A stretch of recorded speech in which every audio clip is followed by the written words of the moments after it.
stands for Africa, and we are Africans. We are Africans. So guys, we have another interesting video. In this video, we want to share with you some of the taboos. Are they taboos? Taboos, good behaviors, bad manners, disrespectful behaviors in African cultures, at least in our cultures, right? Yeah. So we will begin with a few behaviors that we know for sure would show disrespect if you were to do them in Swati culture or in Kikuyu tradition, right? Yes. And if you feel like we've left out some, please comment as many as possible. We can make another video teaching you guys about that. We need people to come back to their culture, to their good habits, their respective habits. Yeah. So what is disrespectful in my culture might not be disrespectful in your culture, right? Yeah. So let's get into the video, guys. So behavior number 1. In my culture, if you are called by an elder, you have to. There's a way that you respond to that. So if my husband was to call me, now in my culture, let me just take you guys into the Swati context, because how he calls me is totally different out of our Swati context. Okay, so in my culture, if my husband was a Swati, he would call me Magwa. Magwa's Mbende. That's my daughter's name or my son's name. Yeah, Magwa's Mbende. So I would have to respond to him and say Ba. Okay. Ba, like that. Ba, yeah. Because yes, that is how you respond. So if he calls me and I just nyamaza or I keep quiet, that is disrespectful. Yeah, or if I say where is the most disrespectful response you can give to a person, even no matter how small they are. There are people who say where. Okay. Where means when you say where, you have disrespected that person with your whole disrespect. Yeah. So if it's my dad, I would also say ba. If it's my mom, ma from mage, which is mom, yeah, and ba from babe, which is dad, and si from si, who is my sister. Puti, if my brother calls me, I say put. Okay. Yeah. That is how you respond in my African Siswati culture. And for your in-law, you say si for sbal. Now, yes, bal, yebos bal. Now, if my sister, if my sister's husband calls me, I will say yebos bal. Okay. Yebo, like yebo is yes. If my brother's wife calls me, I'll say yebos koni. Okay? Yeah, okay. So you have to respond in a certain way. So there are different names for that. Is it the same in Kikuyu? I don't know much about calling, but all I've grown up knowing is when you're called, you have to answer. That's one. If you don't answer, that's disrespectful. And if you never answer my dad, the Ken would get some legs and walk on you. How would you answer that? You just say yes, that. Okay. When he calls you, in Kikuyu you say hey, like you just say yes. That's yes. Okay. So we don't have a special way for different people. We just have a yes, which is okay. If your grandma calls you and say hey, or your mom hey, everybody hey, that's just that.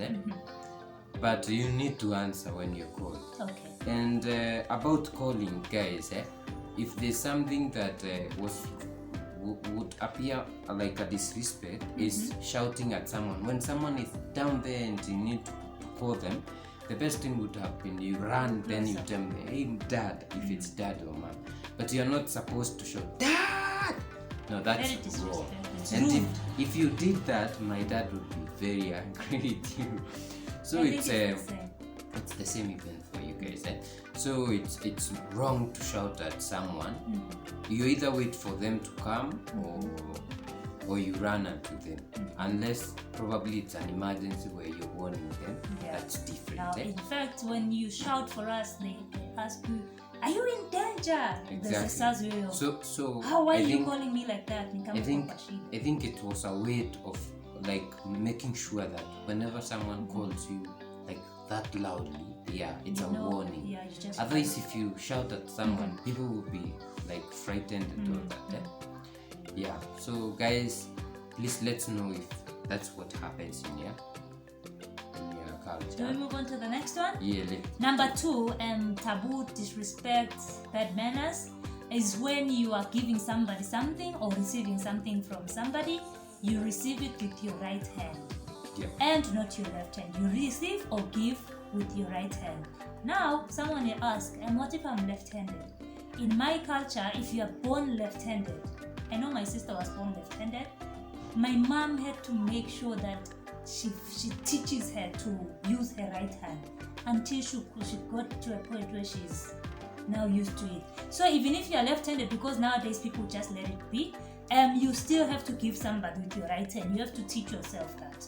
It doesn't matter if you are left or right-handed. Is it the same? Yeah, it's the same. You're not supposed to receive or give using your left.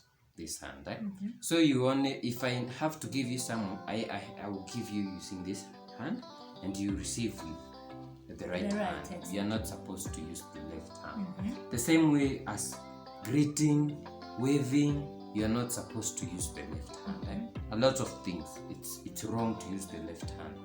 And you talked about if a child, children are born with like having both hands, so they teach themselves. I think it's usually easier for them to learn to use the left hand. So what they do, we will tie your hand with a lot of things. So same. Yeah, so your hand is tied when you're a kid for some weeks, so you don't get to use it.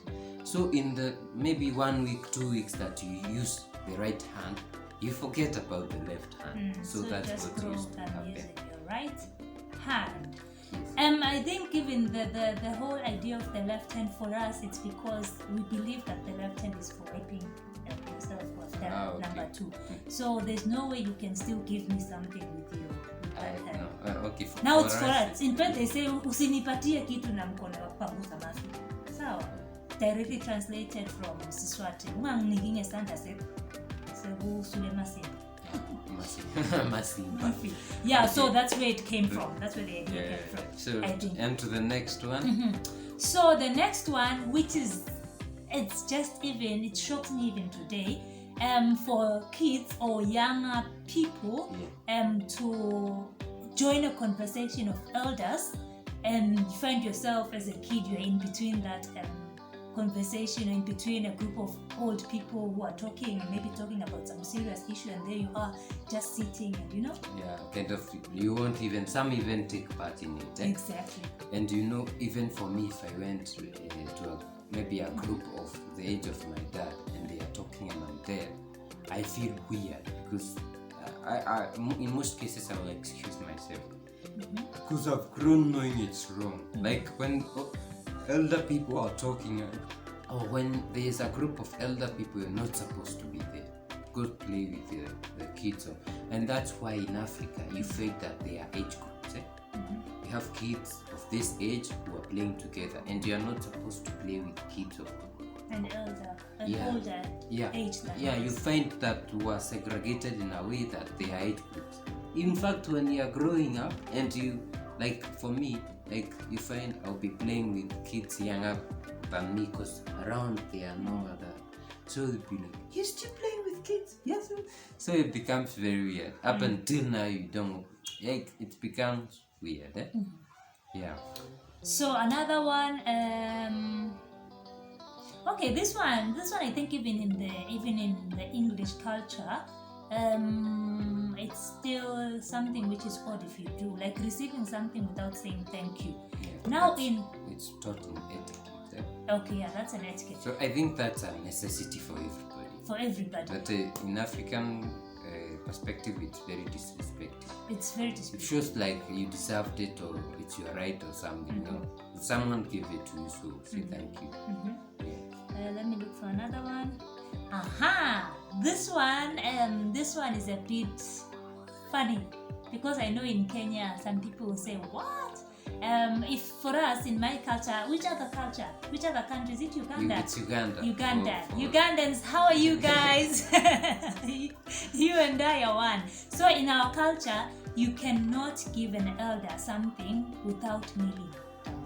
Okay? So if I'm giving my father food or whatever, water, I have to kneel down. That is the highest respect I can give to him. Kneel down and then give it to him. Okay? If it's my husband, I have to kneel down and give him whatever I'm giving. What? That's what I don't get. So in my culture, we don't have the kneeling, But I think I'm not sure, but I think that's when now, if you're bringing some food, you're holding with your right hand and the left is supporting it. But I'm not so sure. Talking about holding your food with your right hand, your left supporting, I forgot to say, on the receiving point. When you are receiving, for us, you have to receive with both hands. Okay. So it's not just the right hand. If somebody gives you something, you receive with your both hands and then you bow a little. Okay. That is respectful. Do you do that? No, you just receive. Make sure the right is receiving, but you can also support with the left. Okay. But whichever received is the right. And then if it's something like something light, you just receive with your left hand. With your right hand. And in most cases, you spit a little. Like you are passing the blessing. You as a young guy giving an elder. How do your elders bless you? Wait. Okay, in Kikuyu, they spit on their chest, and they can also spit on their hands, like. Wait a minute! Who are you? Not like the spit, then they spit on the chest. So when you are like spitting on that, whatever, like if it's money you're giving them, you spit them, spit on it. Like you're passing blessings. Yeah. Okay. There's a lot to learn, guys. Yeah. Okay, I think this one we've already touched on. Calling an elder by name. Yeah. Wrong. Totally wrong. You don't call an elder by their name. If they are the age of your dad, you call them dad.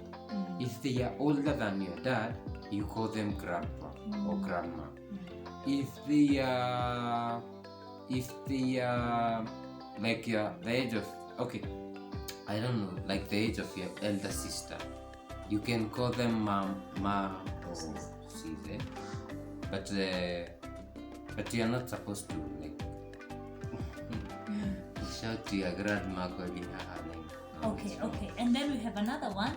I don't know if it applies in Kikuyu culture, but for us, you do not, like the way I'm looking at you straight into your eyes, when you are addressing an elder, you do not look at them straight into their eyes. It's totally wrong. So you have your eyes, you have to face down.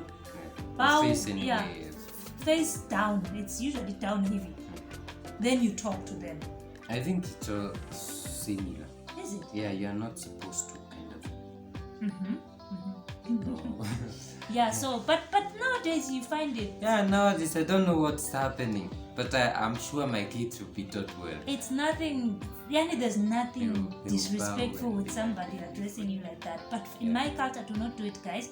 If you are to visit any country in the southern part of Africa, I know most of us share the similarities in our cultures. Don't do that. Yeah, it's kind of saying you are above me, like you are above me. Or we're the same level. When you're looking at them in the eyes, it's like we are the same level, and you don't show any respect. But when you're facing down, or sometimes you do like this, it's like you're telling them they are above you, like they have the authority. And I think that's where, we say in Africa, a kid is raised by the community. So even if a neighbor's mom is talking to me, I'll respect her as it is my mom. And if she found me doing something bad, she'll beat me just the way my mom would beat. And she'll beat me, then bring me home, then my mom will take over. That's what she's doing. We have been beaten so many times. Yeah. Stealing mangoes. And then there's this one which maybe applies in most homes in Africa. You do not enter somebody's home, especially in the villages, without introducing yourself as far as the gate is. Yeah. Well, that is in my country. There's no way you can just get to our gate, open it for yourself, even if you don't have a gate. just enter until you are by the door of our house, and that's when we know, guys, mbende has come. Yeah, it's like totally wrong. So how do you do it in Siswati? In Swati culture, as far as the gate is, you have to shout and say, Siyakulega ekaya Mpila. That's my surname. So ekaya Mpila means at Mpila's home. Can we be welcome, or we are asking for permission to be welcome at Mpila's home? Yeah. So my dad or whoever is the elder in that home can either choose to welcome me or not. So there's no way you just go and show yourself at our door. Totally wrong. Do not do that. Same. Okay, I think there was a way of alerting, but nowadays you find people just coming home. You see, like direct. Sure. Yeah, you've seen that. Yeah. Like nowadays, it's lost. But before, there was a way of alerting the guys that you're coming home, because we believed, or we still believe, for those who do, that wherever you're coming from, you can bring in some bad luck or some, depending on whatever you are doing. So if we are not sure about wherever you are coming from, we cannot stop you from coming. Yeah, so we can address you from the gate, from outside the gate. So we are not ready for you. Exactly. That was the whole point. Cleanse yourself, then come. Guys, when you see me looking down, it's because we have written some of these points down so that we don't forget. So point number... We don't know. Point number we don't know. This one I don't know. I've just noted it down. But in my culture, you don't whistle in the house. Okay, in my culture, you don't whistle at night. Okay, even at night, even whistling like loudly for us is alerting somebody that there's danger. Okay. Ours is kind of spiritual. You don't whistle in the night. You can whistle during the day in the house, wherever, but you don't whistle in the night. We used to say you are calling bad spirits, or you are calling. Okay, when I was growing, my mom would say you are calling a snake. Like they would say that, like you are calling home bad spirits or bad things. Okay. It's the same with beating a drum at night. Okay, in the home, there were those places where they used to dance at night, but there was also this about beating a drum at night, because the drum was kind of a message, something bad has happened. Yeah. Okay, do we move on to the last one? Yes. So the last one, I don't know if this one has been stolen from the English culture or how or what, but in my culture, you do not wear a hat in the house, or you do not, and you do not wear a hat when addressing an elder. So if your father calls you and you've been wearing a cap, you remove it, then you can address it. Okay, here we don't have that, because you pray with your hat on. If you went to a ritual with your hat, you don't remove, you stay with it, because it's like it's a part of you. So if you're getting cleansed and it has some bad spirit, so you don't. So if you're talking to God with your hat on, with an elder, so like you can it's not in any way important. So when in Christianity, when you are praying, you have to remove, like it's kind, you are showing respect. Now another thing in Christianity that they brought to us is covering your head for women. Okay. So that's why I'm having the confusion. Is it more of a Christian thing, or is it more of our culture? I don't know. Because in our culture, we never used to have hats. Okay. So how do you now then cover your head? That could be the influence of Christianity. Yeah, probably. So. But for us, I'm 100% sure that you can stay with your hat and nobody will care. Yeah. Although, it's either you shaved here in the Kikuyu culture. It's either you shaved completely as a lady and had these beautiful big ornaments everywhere covering your breasts, but your breasts are showing, and you have this loin. And for the hat, it's the guys that remove the hats when they are dressing the head, not ladies. Then the elders are the people with the hats. You've seen the hats. I'm saying for my culture, the ones who remove the hat is you when you are dressing like that. But if I had a hat on, I would not remove it. Oh, okay. But if you've seen the Kikuyu rituals, because those are what mimic Is it tradition. sheepskin ama nini? Yeah, they have the sheep's hat. You've seen them along the Nairobi, Naivasha. Yeah, Naivasha. So they do that. So if it's okay to have it. Yeah. Okay. Yeah. Okay, guys, did we leave anything out? If we did, please tell us. Let us know. Yeah. We'd love to discuss this as a group. If you want us to have a live chat talking about African cultures, we can do this all together. Or part 2 of the video. Yeah. We would gladly do so. Thank you guys for staying tuned. And thank you so much for supporting our channel. We can see the numbers are growing, right? Yep, We appreciate it. Road to 1,000 subscribers very, very soon. Thank you for the support. Let us also know what you would like us to talk about. You know, we talk about this together because of our diverse Cultures backgrounds. and backgrounds and knowledge. Yeah. So let us know what you would like to know about Eswatini or Kenya or East Africa. Yeah, so, thank you guys for watching. Subscribe. Subscribe, Goodbye. like, share, comment. Bye.